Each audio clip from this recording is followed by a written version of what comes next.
Hello, Virgo. Welcome to the Plaid Sheep Oracle. Virgo. We begin here with trust.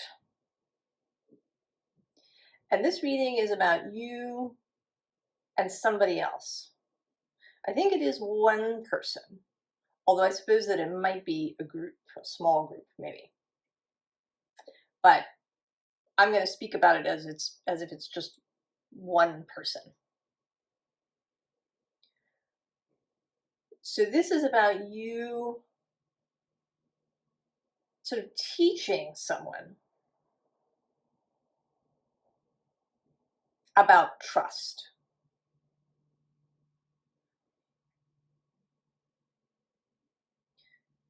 I mean, initially, right, it's been your journey to learn trust, as I think it is for many of us. But now I think you're going to be passing it on.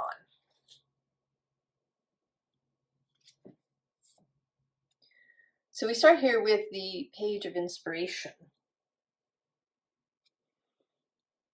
And I think you've received, I mean, maybe it's a download, maybe it's something you saw in divination, maybe it's just what you've been feeling when you're around a particular person. That here with this 5 of emotions, that something is changing, something is thawing.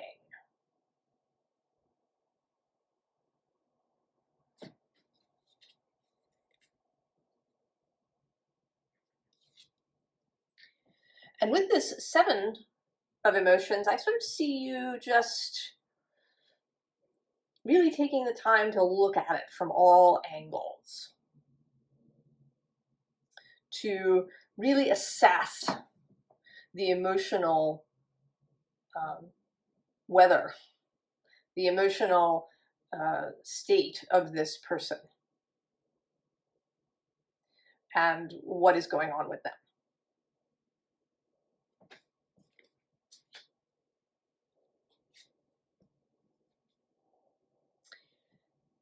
And then that you're ready to act. And this is the 8 of inspiration, which is very fast-moving energy. But I don't actually think, I think you're sort of, that there's an initial burst of speed from you, but then, right, see all of this, right, kind of this message, these wands, this message that you're bringing is slowed down by this muse of emotions. And it becomes, instead of being this kind of sharp arrow, speedy thing, it becomes this kind of gentle river. And that you and this other person are here back to back. That this is, it's a really personal relationship, which is partly why I think it's just one other person rather than a group. That there is a mutual trust between you and this other person. That you know you have each other's backs. There's an emotional bond.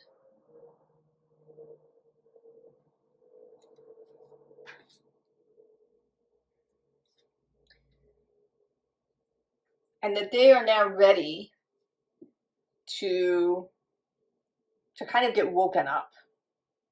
I mean, they're not totally asleep here. They're kind of in their own space, maybe in their own head a lot. And you're showing up here as this little figure, to create a change in them, to kind of get this other person to move. At the bottom of this deck is the Page of Voices. So this seeing anew, right? This person putting on glasses and suddenly seeing things clearly. And I think that it starts with you seeing things clearly. But then you're going to be passing that on.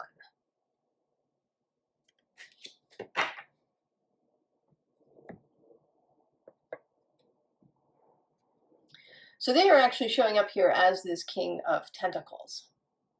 So whoever they are not, you know, this is not a child or somebody who's very lost or very confused or in, you know, some kind of emotional crisis. This person is okay. They are able, right, to manage their own emotions. They are mature. They do have confidence. They maybe really, they're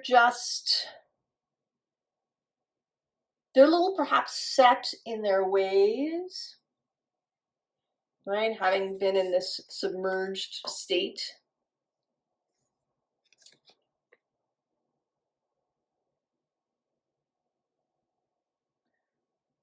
They're perhaps a little stuck to this throne that they're seated on.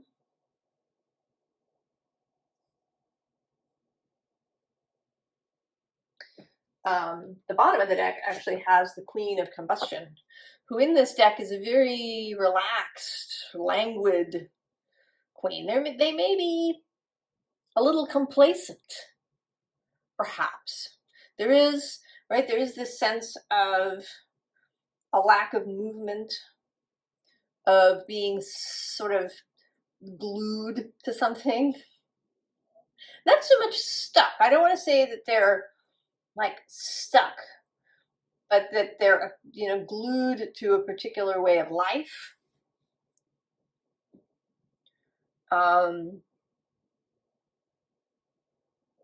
Right, that they don't,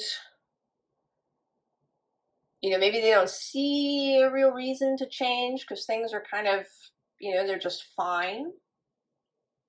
Things are fine. But you have seen how things could be awesome. And so you are here arriving as this Knight of Aether. Your Mercury aspect, wanting to share information, share a perspective, share a point of view. I mean, since we are here in this metaphysical, magical container in the oracle space, it may be that you're wanting to share sort of metaphysical or spiritual principles with someone. You know, the idea that,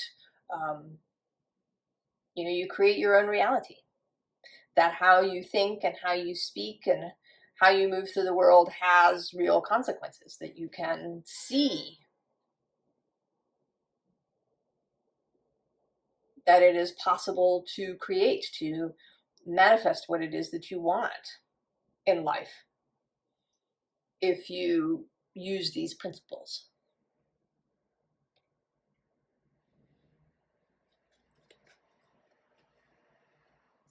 And so, you know what your aim, your aim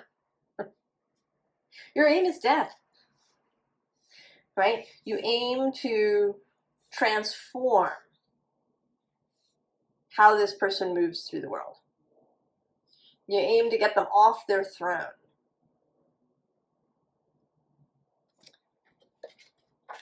To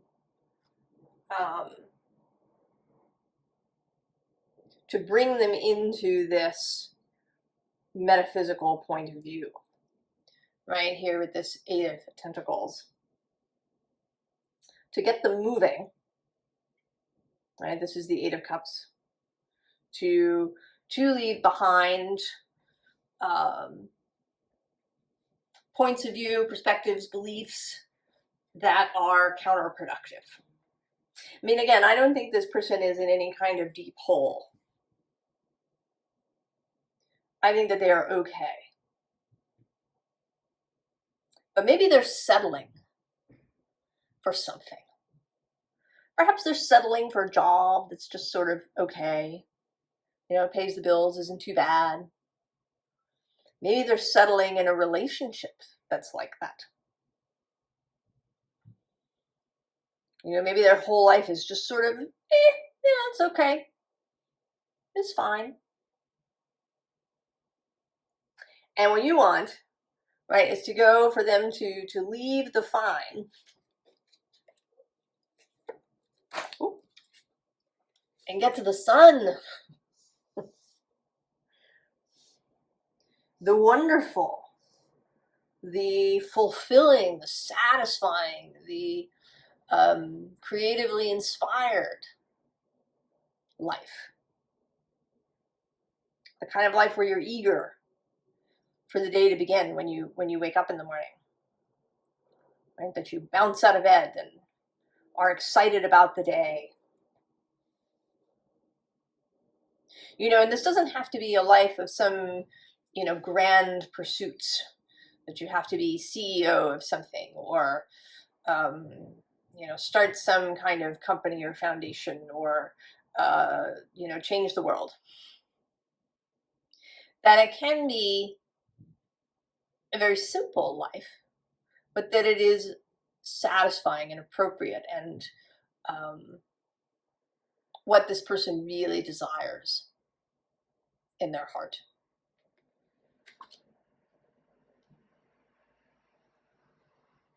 And so we have the Dryad of Death and Rebirth. And right below that, the Fool. And then below that, the Hanged Woman. So this, right, this change of perspective. And actually below that is the Hierophant, who for me in this particular deck, I think of her as Nanny McPhee. So, you know, this idea of magic, of making change in accordance with the will, of defying materialist rules, right? Of creating that kind of change and then proceeding from there. And actually, there's this Ace of Wands right below that, which kind of like is making me think, right, of somebody discovering, you know, that their sister, their aunt, or their mother, or somebody does magic, right? Like, you know, going and looking through the keyhole, like, oh my God, what is going on in there? That's really cool. I want to know more. So you want to inspire this sort of feeling. And so you're arriving, here you are, as your proper self, the Knight of Pentacles. Enthusiastic. Pointing out, perhaps, all the ways in which your and their physical world conforms with how they think about things. Right? Because you do, as Virgo, you want this to be really practical. This is a practical metaphysics that you want to pass on. That it's not, you know, just about grand thoughts or, you know, taking astral journeys or, you know, that sort of thing. That there's real world results. Right? That there is the Ace of Pentacles. That there, right, that something is created.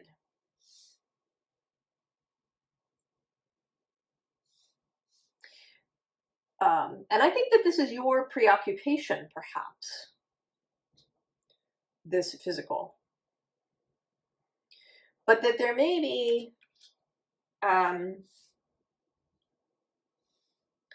be actually unintended but wonderful consequences to this. That you want, right? You want to inspire trust in life and the universe, and trust in these spiritual principles that you want to teach or pass on, or, you know, maybe you've given them a book that they should read, or, you know, maybe you send them videos.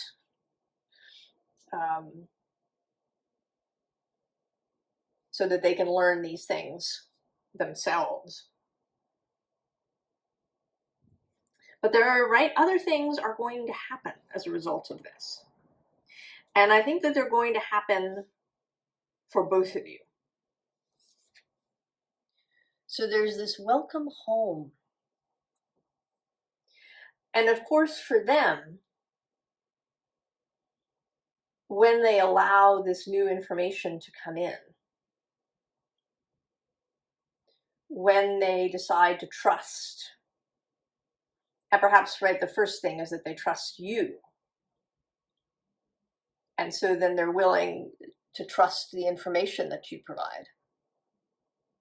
So when that happens, right, there's a homecoming. That is when we talk about all these, you know, spiritual awakenings. I had my spiritual awakening, but really, it's about coming home. It's about seeing yourself and reality for what they are. It's about divesting yourself of old patterns and conditionings. About being able to use everything that you've encountered on your journey in a new way. And about feeling really at home, right? At home in your body, at home in your space, in the world. A sense of belonging. And here with the sea spirit, also a sense of the ethereal. A sense of the spiritual. A sense of source. And, right, the awakening to the fact that we are surrounded by spirit. They are here with us now, right? A shadows with the way. Here all the time, because here is everywhere and everywhere is here. Distance is both real and an illusion.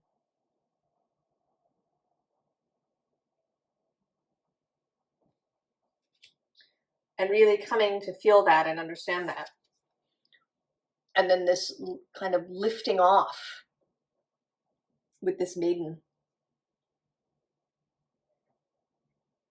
Like a whole new emotional feeling about everything.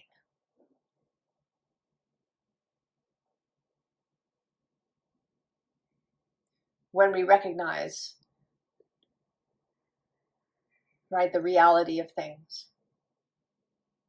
That they are not as we were told.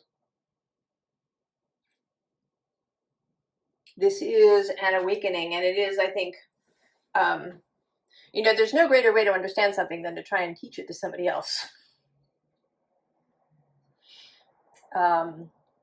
Or, you know, if someone comes to visit you in your town, where you've maybe lived for many years, and you take them out, and their wonder and delight sparks that same thing in you. And you may even see your own town anew. You know, maybe they will notice things that you missed or haven't looked at in many years. And I think the same thing is going to happen here. That your attempt your journey to teach them to open their world up is going to also open some new things for you unexpectedly.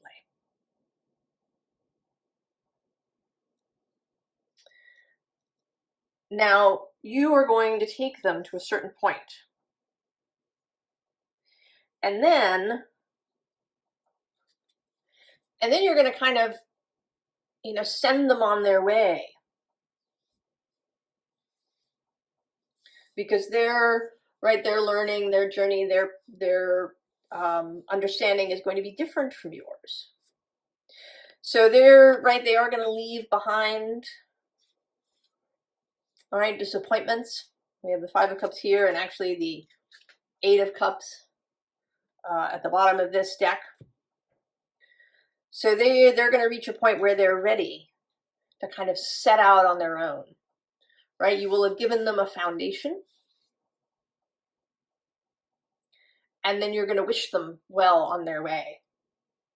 Because there is always work that we need to do alone. That journey into the dark wood that we find in fairy tales and stories and sagas,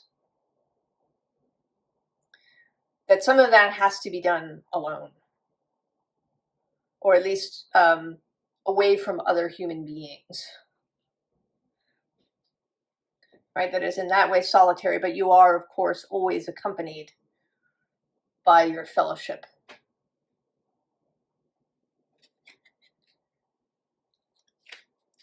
And that it will be, right, it'll be some work.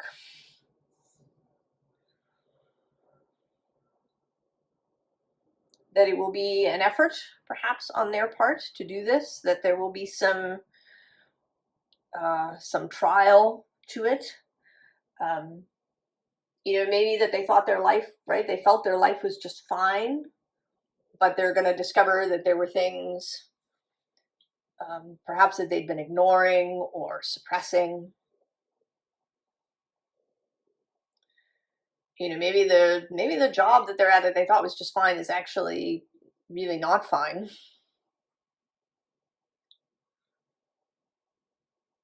And so that there will be, right, there'll be some difficulties, but it's not gonna, right, this is not taking a long time. This is already the 10. And then we get the King of Swords.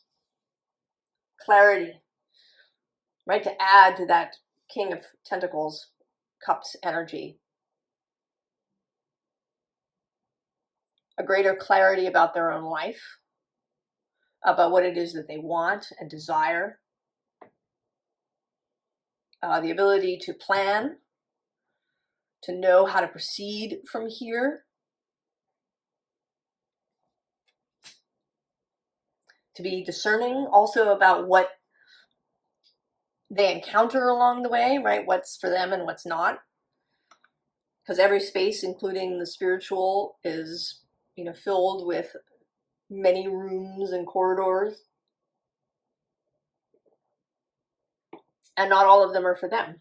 And they will know, right? Their maturity is really going to be an advantage for them here.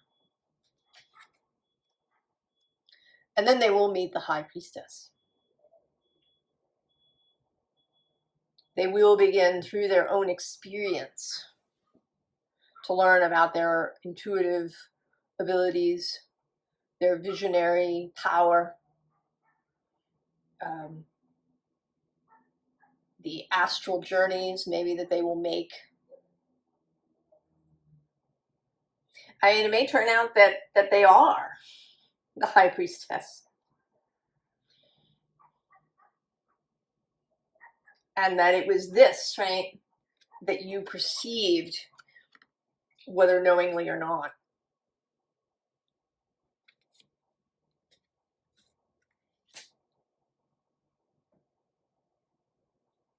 So, advice.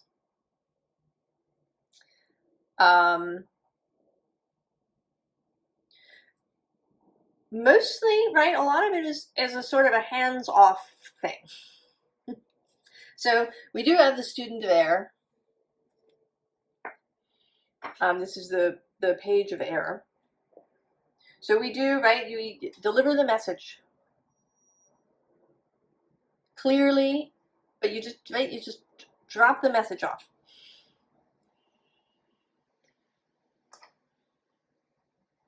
Right, they have here with this Eight of Pentacles underneath, they have the ability to take that message and work with it. Strength is underneath too.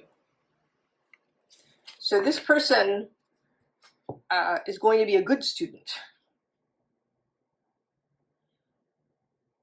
Right? That when you, here with the student of fire, I sort of see you as presenting, right? Presenting this flower, this burning flower. And that they will take it up. That they're going to, you know, they're going to be excited kind of out of the gate. So you don't need, right, you don't need to push. You don't need to, you know, pile on 8 books for them to read.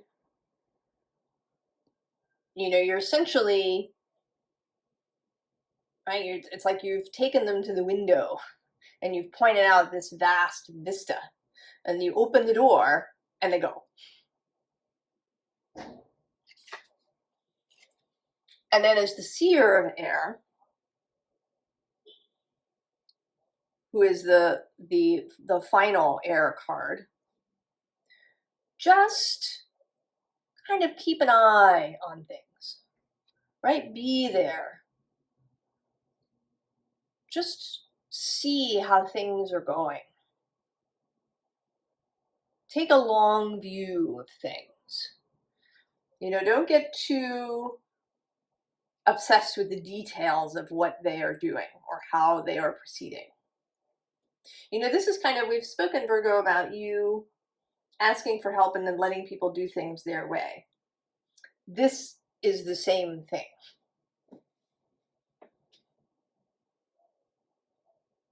You're just, right, you're looking from above. And then with this scout of air, just be there, right? Be there with, you know, the ability to answer questions. You know, maybe, right, this is kind of you leaning into your intuition too. When is the right moment to hand over this piece of information?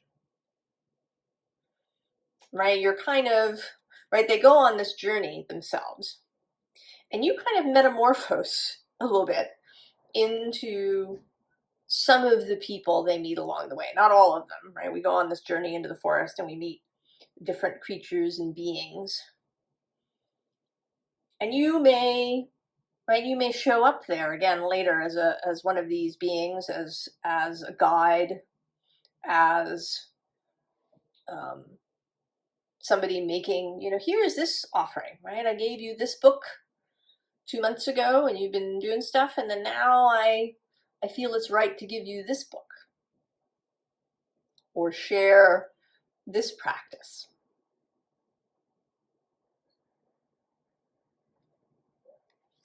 So you have scouted ahead, kind of, and you can just, right, this is a very gentle helping. Right? It's this relationship.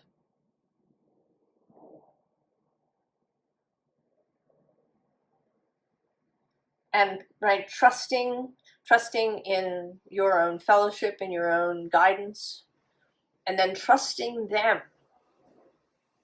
to find their own way. that will be perfect for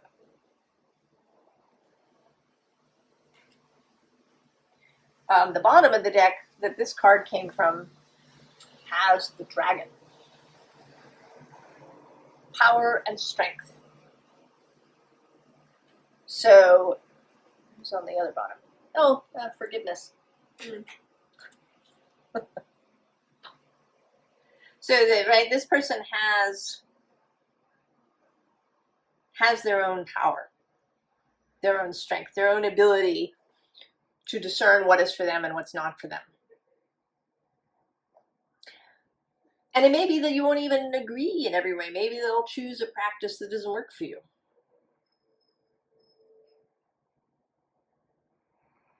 And it doesn't matter, right? Because you have this mutual trust with each other. So the exact details of how they proceed versus how you proceed is not important. You know, what's important here is that you are sharing information that you've had that sets them on their own road, that you are sharing your own ability to trust the universe, to trust yourself.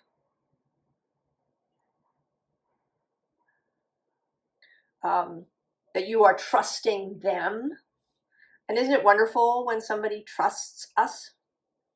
And not just, you know, to fulfill a commitment, but trusts us to do the right thing, to live our best life, trusts us to be capable and able to do things in our lives.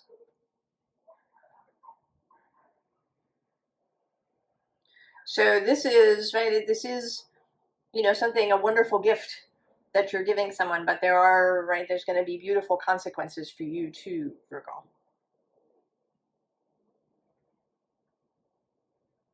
I think this is lovely, and I hope that you and this other person have a wonderful time, and that you get to watch them blossom. I wish you all the very, very best, Virgo, and I will see you next time. So long.